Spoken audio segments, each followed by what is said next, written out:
முன்னேற்ற கழக வரலாற்றிலேயே ஒரு அமைப்பை கிளைத்ததாக சரித்திரம் கிடையாது. எனக்கு இதுவரைக்கும் எந்த விதமான நோட்டீஸும் வரல. எம்ஜிஆர் இருக்கும்போது அவர் பொருளாளர் இருந்தார், இந்த மாதிரி ஒரு பவர்லாம் வச்சுட்டு இல்லை. அவர் திமுக தலைவர் அதை விட சொத்து பாதுகாப்புக்கு தலைவர் ஆகணும்னு நினைக்கிறார். 1-2 இடங்கள் இருந்தாலும் அது பெரிய வெற்றி தான்.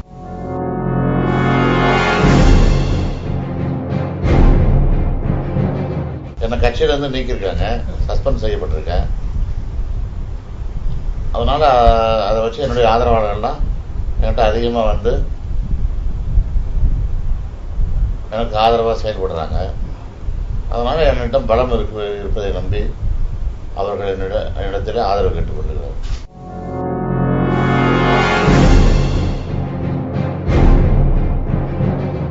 என்னை நீக்கிய பிறகு நான் ஏன் வருத்தப்பட வேண்டும்? பல மாவட்டங்களுக்கு என்னுடைய ஆதரவுகளை சந்தித்து அவர்கள் என்ன முடிவு சொல்கிறார்களோ, ஆனால் என்ன இருந்தாலும் கழகத்தை நாம் விட்டுக் கொடுக்கக்கூடாது, கலைஞரை விட்டுக் கொடுக்கக்கூடாதுன்னு சொல்லியிருக்கிறார்கள். அதை நான் ஏற்றுக்கொண்டுதான் நானே சொல்லியிருக்கிறேன். அதை பல கழக நண்பர்களும் பல கழக ஆதரவு முன்னணியிலும் சொல்லியிருக்கிறார்கள்.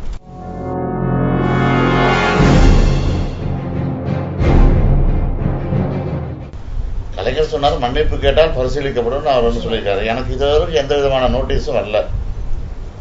மேலிடத்திலிருந்து தலைமையிடத்திலிருந்து எந்த நோட்டீஸும் வரல. அதுபோல் 10 பேர் நீக்கப்பட்டிருக்காங்க, அவங்களுக்கும் எந்த விதமான நோட்டீஸ் இல்லை. அதைவிட ஒரு அமைப்பே மதுரை மாநகர் மாவட்டத்தையே கலைத்திருக்கிறார்கள். அதற்கு என்ன காரணம் என்றே தெரியவில்லை. திராவிட முன்னேற்ற கழக வரலாற்றிலேயே ஒரு அமைப்பை கலைத்ததாக சரித்திரம் கிடையாது. மதுரையில் நடந்த ஆதரவாளர் கூட்டத்திலேயே எனக்காக இல்லை என்றாலும் உங்களுக்காக நான் மன்னிப்பு கேட்கிறேன் என்று தொண்டர்களை பார்த்து கேட்டேன். தந்தையிடம் ஒரு மகன் மன்னிப்பு கேட்க தவறில்லை என்று கூட அந்த மேடையில் பேசினேன். நான் மன்னிப்பு கேட்பதால் தலைமை கழகம் மூலம் நீக்கியிருக்காங்களா, அவனெல்லாம் திரும்ப ஏற்றுக்கொள்வார்களா? நான் சொன்ன குற்றச்சாட்டுகளை தமிழ்நாடு முழுவதும் உட்கட்சி தேர்தலில் பல தவறுகள் நடந்திருக்கிறது, அதையெல்லாம் திருத்திக் கொள்வார்களா என்பதை நான் தலைமை கழகத்துக்கும் கேட்டிருக்கிறேன். தலைவருக்கு இஷ்டம் இருந்தாலும் கூட அருகிலே உள்ளவர்களுக்கு என்னை எப்படி வெளியேற்ற வேண்டும் என்ற எண்ணத்தில் இருந்தாலும் அதை அவர்கள் நிறைவேற்றிக் கொண்டார்கள். இது நான் கட்சியிலிருந்து மட்டுமல்ல, நான் மந்திரியாக இருக்கும்போதே, மந்திரி சபையிலிருந்து மந்திரி இருக்கும்போதே என்னை எப்படியும் அதிலிருந்து தூக்கிவிட வேண்டும் என்ற எண்ணமும் இருந்தது. ஆகவே இப்பொழுது என்னை கட்சியில் சேர்ப்பதற்கு அவர்கள் முன்வரவில்லை. அவர்கள் என்பது தலைவருக்கு பிறகு பதவியில் யாராக இருக்காங்களோ, பொதுச் செயலாளருக்கு தெரியாமல் பல இது நடக்குது. பொருளாளருக்கு இந்த பவரே கிடையாது. முதல்ல கட்சியில் எம்ஜிஆர் இருக்கும்போது அவர் பொருளாளர் இருந்தார், இந்த மாதிரி ஒரு பவர்லாம் வச்சுக்கிட்டு இல்லை.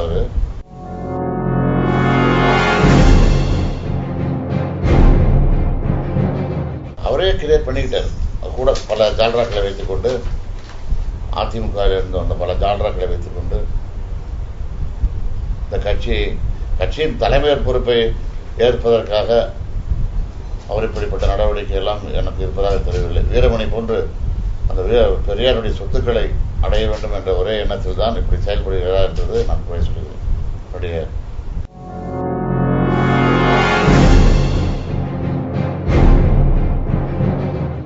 அதேதான் சொத்து பாதுகாப்பு கொடுக்க தலைவராகணும்னு நினைக்கிறார்கள்.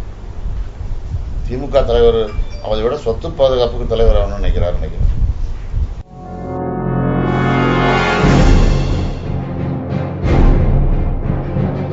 நீங்களே சொல்றீங்க திமுக மறுக்கணும், அதுல இருந்து உண்மை தெரியுது. இதெல்லாம் ஆதாரம் வச்சு நான் என்ன போட்டோ எடுத்துக்கிட்டு இருக்க முடியும், ப்ரூவ் பண்ண முடியுமா? ரத்னவேல் பணம் கொடுத்து அவர்கிட்ட பணத்தை பிடுங்கிறதுக்காக கேகேஎஸ்ஆர் பண்ண திறமை இது. அவர் அவருடைய இனத்தின் மூலமாக நிறைய வசூல் வரும், அதை கேகேஎஸ்ஆர் அனுபவிக்கலாம்னு பார்க்குறாரு, வேற ஒன்றும் இல்லை. ரத்னவேல் பாவம், கேகேஎஸ்ஆர் தங்கம் தென்னரசும் அதை அனுபவிக்கலாம் என்று.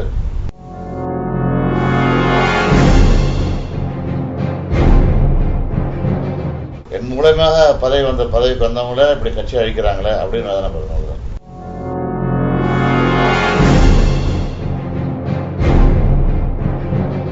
ஏன்னா அவங்க பதவியில் இல்லைல்லப்போ, துணை முதல்வராக இருந்தார் அவரு. அப்புறம் அவர் அந்த பதவி போச்சு. டிஆர் பாலு பதவிகள்லாம் போயிட்டாரு. எல்லாம் ஏற்கனவே அவங்க சேர்ந்த சதி.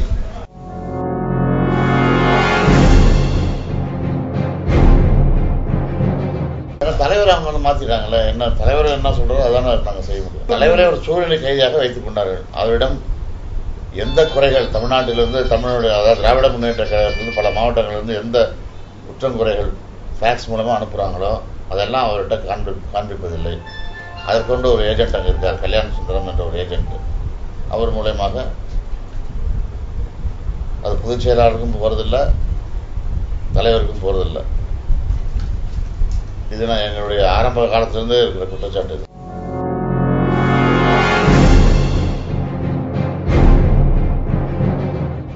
எனக்கு ஆதரவாளர்கள் இருப்பதை விட பல மாவட்டங்களில் எல்லா மாவட்ட செயலர்களுக்கு எதிர்ப்பு இருக்கிறது. அதற்கான காரணத்தை நான் ஏற்கனவே சொல்லிட்டேன். உட்கட்சி தேர்தலில் அவ்வளோ பண்ணியிருக்காங்க மாவட்ட செயலாளர்கள். தனக்கு வேண்டியவங்களை மட்டும் போட்டுக்கணும்.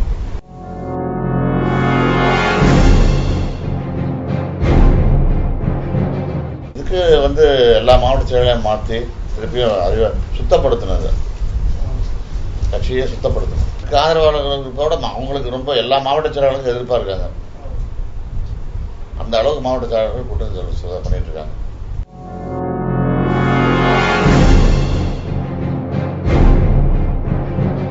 அவரை நீக்கிடுவாங்க, தலைவரை நீக்கிடுவாங்கல்ல, அதுக்கு தான் நான் இப்போ சந்திக்க மாட்டேன்.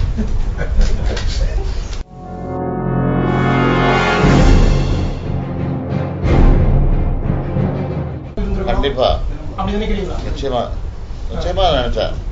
ஏன்னா நான் அப்பவும் பண்ண சில தமிழ்நாட்டுடைய அரசு வந்து பல இதுக்கு எங்களுக்கு ஒத்துழைப்பு கொடுக்கல. அப்போ இது வந்து அதிமுக அரசு. ஏன்னா நான் கடலூர்ல பெரிய ப்ராஜெக்ட் ஒன்று கொண்டு வந்தேன், நைப்பியர்னு சொல்லிட்டு பெரிய ப்ராஜெக்ட். அது அதாவது லட்சக்கணக்கான பேர் வேலைவாய்ப்பு திட்டம், அது பெரிய சிட்டி மாரி கொண்டு வரணும்னு எல்லாமே ராம்நாட்டில் தான் முதல்ல பண்ண மண்டபத்திலேயே ராமேஸ்வரத்தில் அதை பண்ணுறதா இருந்தால் அப்புறம் கடலூரில் பர்மிஷன் கொடுத்தாங்க. எங்கள் பிஎம் கேபினட் மீட்டிங்லேயே பெரிய லெவலில் கொண்டு பண்ணேன். அதை வந்து இந்த கவர்மெண்ட் வந்து எங்களுக்கு ஒத்துழைப்பு கொடுக்கல, அது இடம் இன்னும் கொடுக்கல கடலூர்.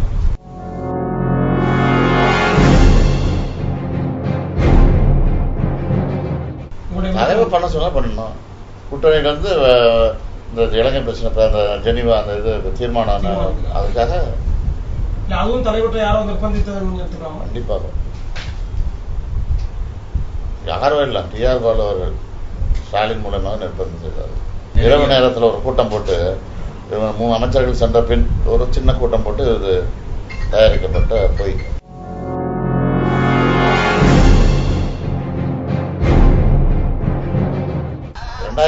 தோத்ததே ராஜா அவர் தானே.